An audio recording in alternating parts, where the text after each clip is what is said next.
समस्त अधिकारी और सामने विराजमान प्रिय किसान भाइयों,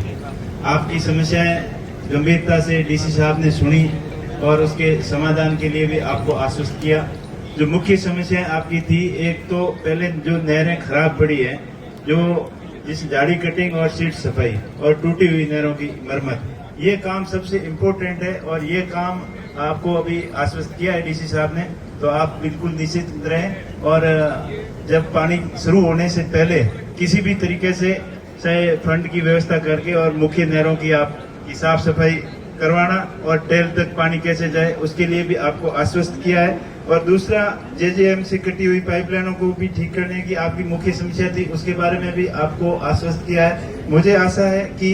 ये आपके सारे काम जल्दी हो जाएंगे। और दूसरी, आपकी जो पनोरिया वितरिका है, पनोरिया की अभी सरपंच साहब बता रहे थे मुख्य समस्या है कि वहाँ पानी जा नहीं रहा है, तो इसके लिए भी एक विशेष आगे 1-2 महीने बाद में आप गुड़ामाला वहाँ राम जी का गोड़ आके एक मीटिंग लें, तो इस सीजन में आप क्या ठीक कर सकते हैं वो ठीक करें और अगली सीजन तक उसके लिए पुख्ता इंतजाम करें। और दूसरी सबसे मेन समस्या है कि जो नहरों की निर्माण हुआ है, ये सरकार चाहे किसी की रही हो, पिछले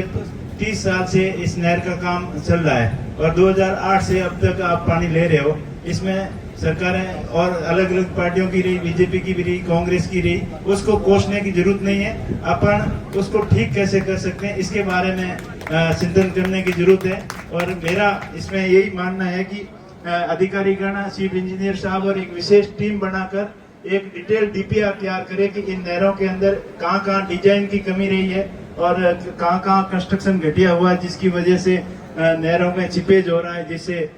खेतों के अंदर दलदल हो रहा है, पानी ज्यादा जा रहा है। और कुछ जगह डिजाइन जैसे लेवल मेंटेन ठीक नहीं हुआ, उसकी वजह से नहरें खराब हो गई, उसका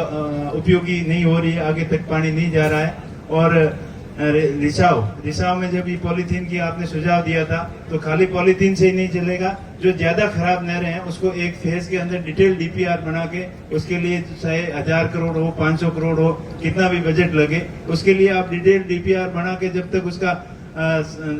स्थायी समाधान नहीं निकालोगे तब तक ये समस्या आती रहेगी। इसका न तो अधिकारियों के पास में समाधान है, न किसानों के पास में समाधान है। इसके लिए एक ही उपाय है कि इसकी डिटेल डीपीआर तैयार करके और इस नहर को कैसे ठीक किया जाए ताकि टेल तक पानी जाए और जहाँ ज्यादा पानी आ रहा है उन किसानों की भी समस्या का समाधान हो। धन्यवाद।